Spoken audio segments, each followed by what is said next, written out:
Welcome to Nonprofit Nerd Impact Unleashed. Get ready to dive into the world of nonprofits, where the nerdy passion and unstoppable dedication of those making a real impact is celebrated. Together with your host, Jarrett Ransom, the inspiring stories and game-changing strategies of nonprofit leaders will be explored. Join us to unravel the mysteries of successful fundraising, uncover the secrets to effective advocacy, and nerd out over innovative approaches to solving social challenges. Nonprofit Nerd Impact Unleashed is your go-to podcast for no-nonsense discussions with real-life superheroes of the nonprofit sector. Get ready to unleash your inner nerdiness and discover or rediscover how to change the world together. Now let's dive in and embrace the power of our nerdy side. Welcome back, friends. I want to welcome today's guest, Mr. Ken Miller. I first met Ken, in fact, we were at a conference. It was for Cultivate Fundraising Academy at National University in San Diego a couple of years ago, and Ken was their keynote speaker. Our paths have crossed since then, of course, online, but most recently at another conference in Florida. And I always find myself that a lot of what Ken shares is very insightful, or that's how I see it. And I think you might find that to be true for you as well. During our conversation, Ken shared openly and personally about his life and how he navigates the demands between both that personal and professional commitment. So a shout out, of course, to this season's sponsor. Thank you, Nonprofits HQ, as well as Chazen and Company. And without further delay, please enjoy what Ken Miller shares with us today. Well, hey there, Ken. I am so thrilled to have you here. When I think of how we met, I'm so very grateful that we've had a couple of in-person meetings. One was in San Diego, and most recently we saw each other in Florida. So welcome to these conversations. I'm thrilled to have you. And I'm likewise thrilled to be on this podcast and the opportunity to speak with you again and just share my truth. Share your truth. Let's do it. Well, I always like to start these conversations with really asking a question. And this question can be taken in a lot of different ways, but I'm always looking really for that personal dynamic, which I do believe sets this conversation apart from so many other conversations happening, podcast wise, but in our nonprofit sector as well. So I like to ask the question, Ken, what are the names that you go by? That's a great question. Depending on who's speaking to me and where they're at that day. But, the names I go by are husband, mentor, coach, friend, president. I own 3 companies. So I go by different names depending on what hat I'm wearing and the individual that I'm speaking to. But if I had any name, I would just like to be called Ken or friend. Yeah, our friend. Well, and one thing that really stood out to me when we saw each other in Florida, you had shared, and you already alluded to this, like how many hats you wear, but you had shared the amount of volunteerism you have given, have done, have provided. That just blew me away. And you also helped to shift my thinking on this when we're asked from a professional standpoint to present, speak. Sometimes they're not asking us that. They're asking us to be of service through that volunteer lens. So that was a big takeaway that I learned from you and wanted to share that with you. Well, thank you. It's a function of not saying no or not now over a length of time. So over a period of 10 to 15 years, I just kept saying yes. I thought that was a script that I had built into myself, which was detrimental to my well-being and or balance in my life. But I thought if a nonprofit, I'm in the nonprofit world, we're in the nonprofit sphere, that if they asked me, I had to say yes. That was built in. I did not have to, and I've learned since that I do not have to. Yeah. As you know, in July of this year, I had 52 volunteer commitments, 52 different volunteer commitments, 23 organizations and 29 individuals. And it was too much. And I made a decision with council to cut back. And I've cut that from 52 to 8. So I have 8 individuals that I still mentor. That's a passion of mine.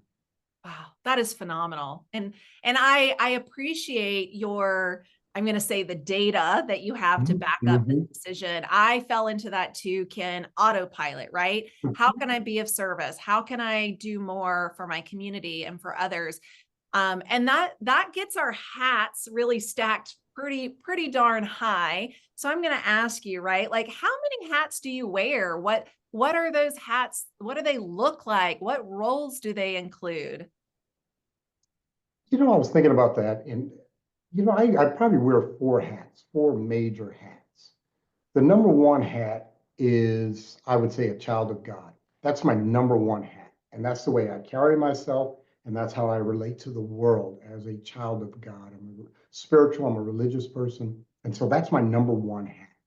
And that like overrides or supersedes all the specific ones in the temporal world. My number 2 hat is husband, period. Husband.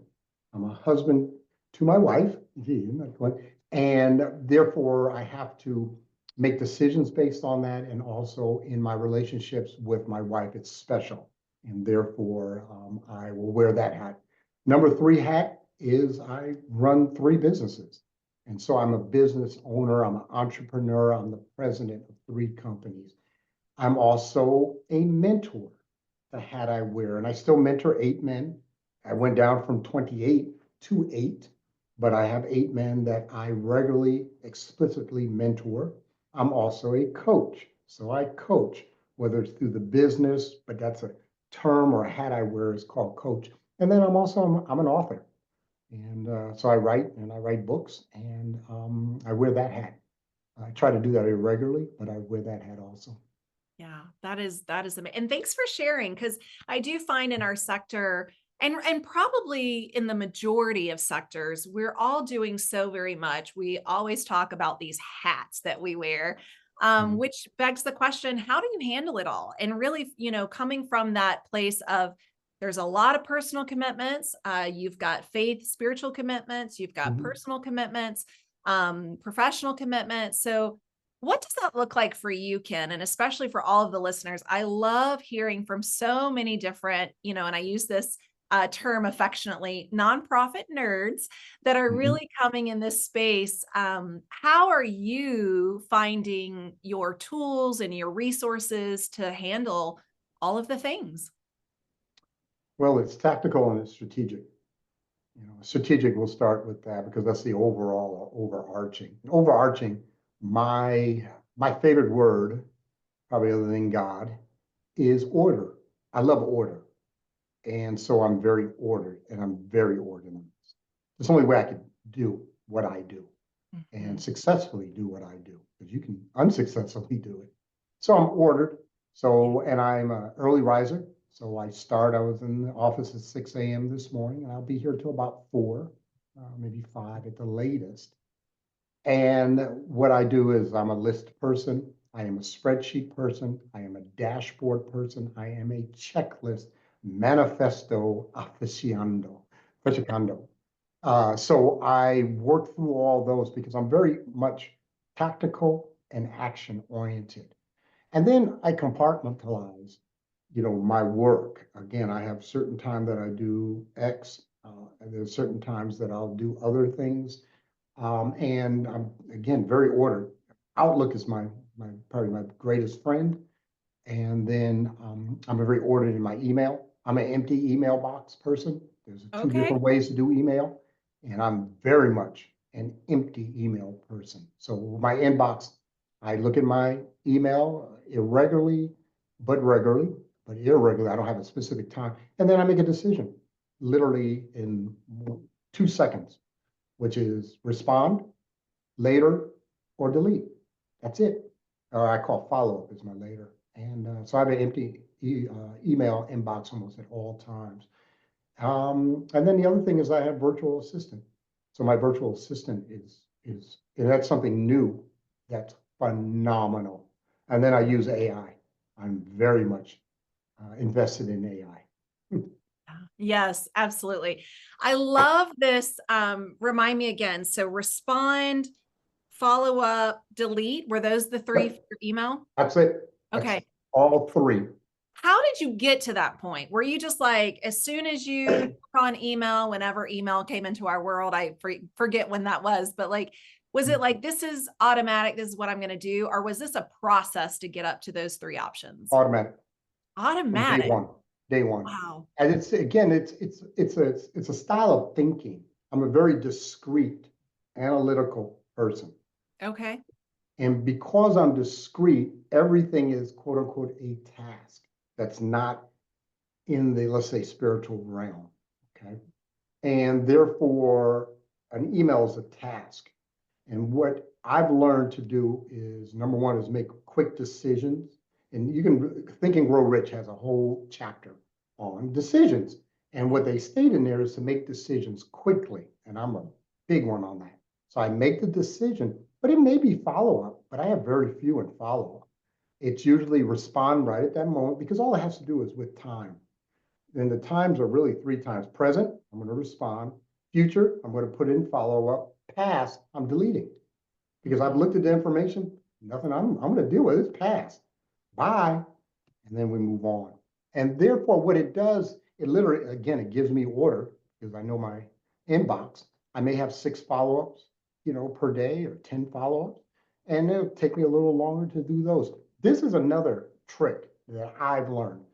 And because it works for my type of thinking. When I say my type of thinking, there are individuals who will listen to this who think the same way. There are other individuals who may be more in the feeling, arts, that side of the brain that this would not work for.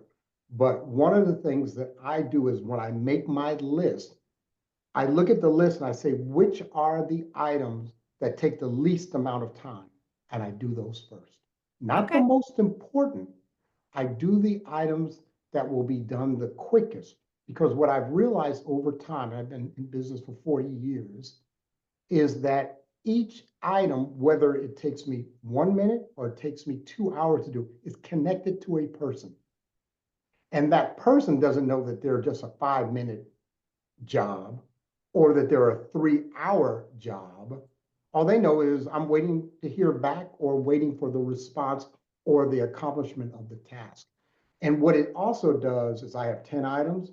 I get rid of, in a half hour, 45 minutes, I've taken care of 7 of them. Now I got 3 chunks, and I will work on those chunks, but they will get done in time.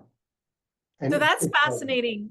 Yeah, that's fascinating to me too. I talk a little bit about boulders and pebbles and sand, and the boulders are really those larger projects. It's going to take probably hours to do them.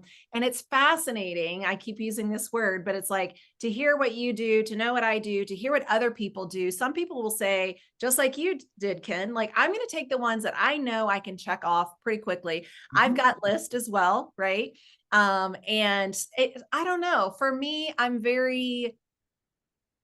I don't approach every day the same. So some days I might go for the boulder, some day I might go for the sand. But what I'm hearing for you is, you are consistent with, what are the things that I can do most quickly, if that's the right, correct grammar.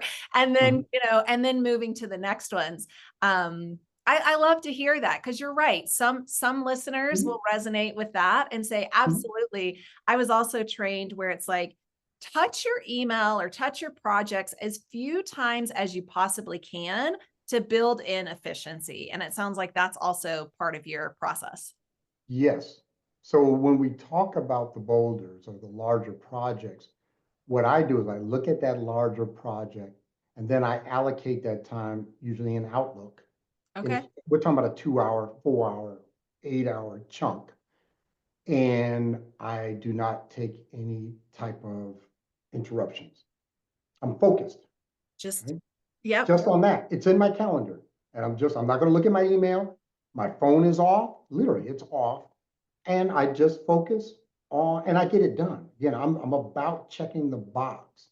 And again, because the difficulty, if you have 10 and you work on just the boulders, then you had 10 on Monday. You got maybe 1 boulder done, and you got 9 items left.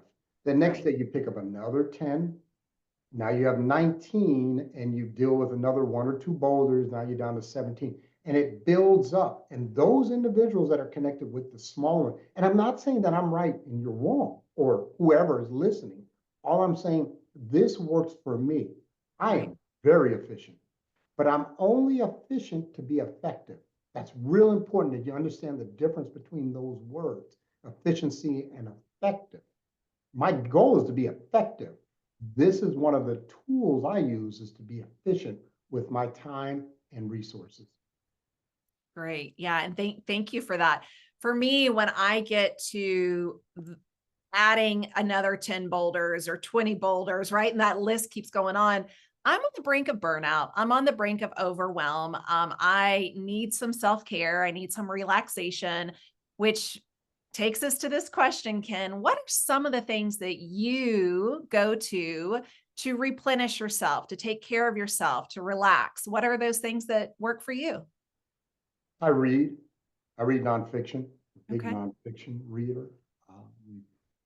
I just, I write down every book I read, and I've been doing it for 20 years. And In paper, email, what does that look like? I have a spreadsheet. You know, I got a Okay. spreadsheet. Back to the spreadsheet. Yep. I have a spreadsheet. I just, last year, I read my 10,000 book. Okay. Yeah, which is a lot. And I have That's it a all in this lot. spreadsheet.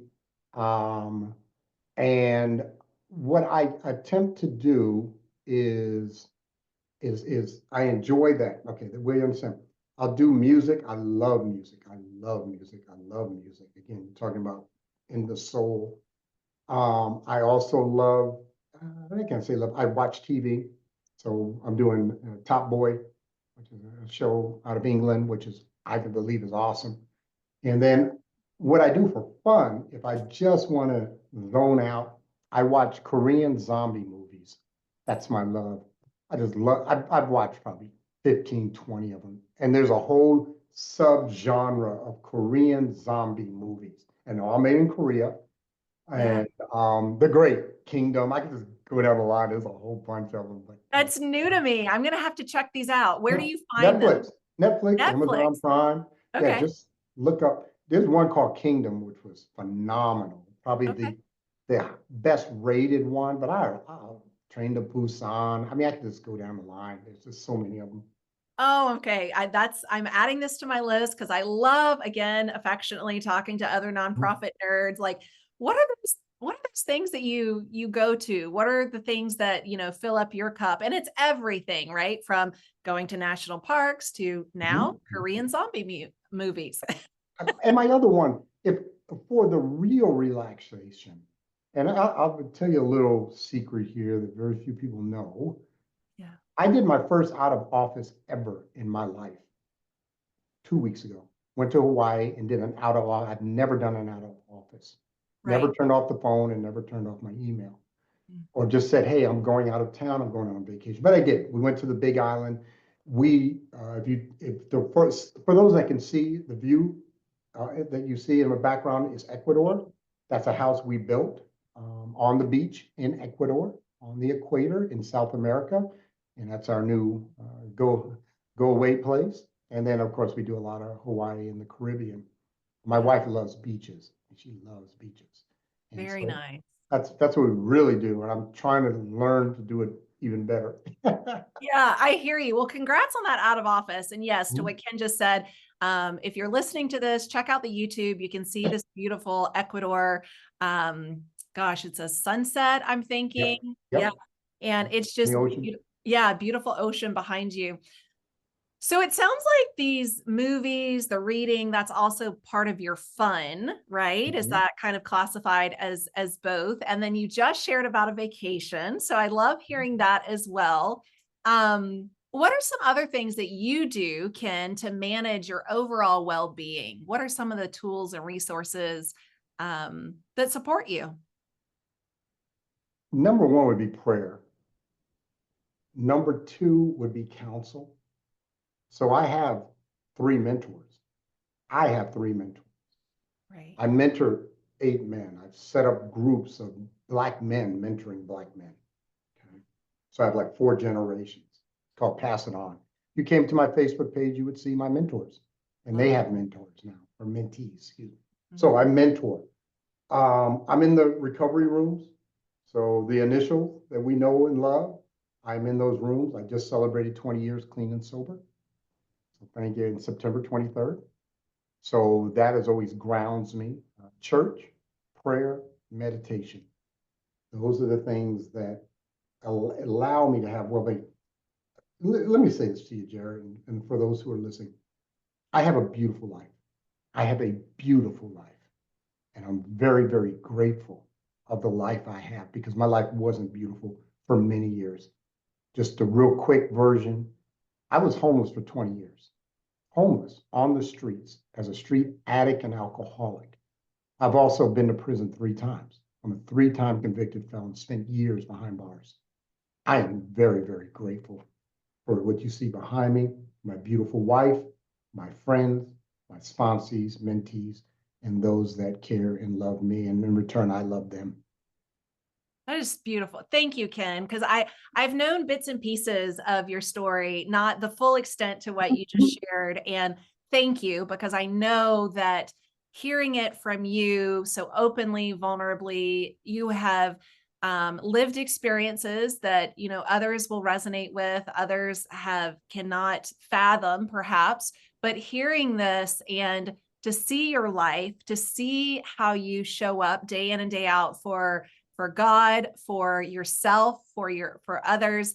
A little bit of a twist of a question, but I just want to ask because I keep hearing I don't want to call it rumor mills, but like I hear from mainly executives, like getting a coach or finding a mentor means that we're not doing something well enough, right? Like we're having to seek out a leader, a coach, a mentor, because it is kind of like a corrective offering, whether it's from their supervisor, maybe their board chair. I'm not hearing that with you. And I have to say too, Ken, that is not my take on a mentor, a coach. You know, I also have that, right? Like I coach others. I'm also coached. I'm a big believer. Can you speak to that? Because I'm really curious how. And I hear myself kind of talking in circles, but what I'm curious about is when you mentor these guys and when you find a mentor for yourself, what is the purpose behind that? So I've been teaching classes on this for 15 years. I presented all over the country on the subject of coaching, mentoring, and workplace sponsorship. I'm not going to talk about workplace sponsorship. That's another aspect. Coaching is paid, mentoring is free. And if you have a mentor that's charging you, it's not a mentor, it's a coach. I'm going to tell you that straight up. I have one goal. I've been doing this for 15 years. I've mentored probably 60, 70 men total. I work directly with 8, but I was up to almost 30 of them. And I'm talking about met with them regularly and I mentor them. But I have one goal when I mentor, and one goal alone. My goal is to engender your dreams. That's it. Engender your dreams. We'll do a lot more. But when I sit down with all the men that I work with, what's your dream? And then I tell them, because this is very important that I say this. I say to them, I give you permission to dream. And I'm going to sit here and drink my coffee, take your time, and then share with me your dream. And then I shut up. But that's what I do. I engender. I introduce them to people, I give them information, and I support them emotionally as a journey. I've been working with some guys coming up on 13, 14 years. It's open-ended. It's open-ended. But that's mentoring. Coaching is a whole nother thing. I can go into coaching. I teach classes on this. But the key component is I have your best interest in my heart. And this is another thing that took me a few years. But Jarrett, I look black men, because I work with black men, predominantly really men of color, because I have some, like a Puerto Rican and a few other different ones. But I look them in the eye and I tell them this, I love you. And I mean it. It's not the same way I love my wife, but I love you. And it took me years for a black man from the streets and the penitentiary to look another man in the eyes and sincerely say, I love you. And I do. Right. And I manifest it by my actions for your benefit. Yeah. And then we begin the journey. That is so powerful. That is so powerful. Oh my gosh, our time is flying by, but I want to keep us because I am so invested in this conversation. Let me ask you this, Ken, because when people are listening to this, it's sometime between December and February 2025. So we have the holiday mix, we've got the New Year mix. Any words of wisdom and advice you'd like to leave our listeners with today, knowing that this is a very busy time of anyone's year. You've shared so many great nuggets of information. You've shown up very vulnerably. And I, again, thank you for that. It means a lot to me. And I know it means a lot to our listeners. What would you share with people right now, knowing it's sometime between December 24 and February 25, looking ahead at the new year? What I would share with them, your results, because we're in the fundraising field, it's not who you are. Your results are not who you are. Whether you got 150% of your goal, or if you got 75% of your annual campaign goal or major gift goal, whatever, that's not who you are. Who you are is your relationship with self and your spiritual entity. That's who you are. It's your state of being. So one other thing is be gentle with self, allow grace, space in your relationship with what you do and who you are. Make sure we look at those. Remain in gratitude and do for others. And to do for others. Get outside of self. Because a lot of times when we're in pain, it's about self. So those are just a few. I could take the next half hour and give suggestions of things that work for me. I'm the sum result of a lot of good decisions that I've made in my life, especially in the last 15 years. Yeah. But the results are there. It just gives me pleasure to be able to share with you and your audience. It works. So many times we come in with our problems, our setbacks, and I'm coming to you with my triumphs. And my triumphs is the person I am. It's not the businesses that I have. It's not the new house in Ecuador. It's not the accoutrements of success. It's who I am when I lay my head down on that pillow. I like me. And there's people who like me. And I couldn't ask for more than that. Yeah. Thank you. I like you. And I also know so many of our listeners are going to say, I like Ken too. How can I connect with him? Maybe they're interested in the mentorship that you have created. Where's the best place for people to find you, Ken Miller? LinkedIn. Just go to LinkedIn, Ken Miller 84. Okay. That's my tag. That, or go to my website, or just go to the website, Ken Miller Speaks. It's my new company that I do my speaking. And then there's another one, DenaliFSP.com is my company that does grant and fundraising consulting. Perfect. Well, thank you, Ken, for joining. And I always wish these conversations were longer. They're meant to plant some seeds, get some people thinking differently. And again, thanks for everything you've shared and joining me for today's conversation. Awesome. I appreciate it. Thank you.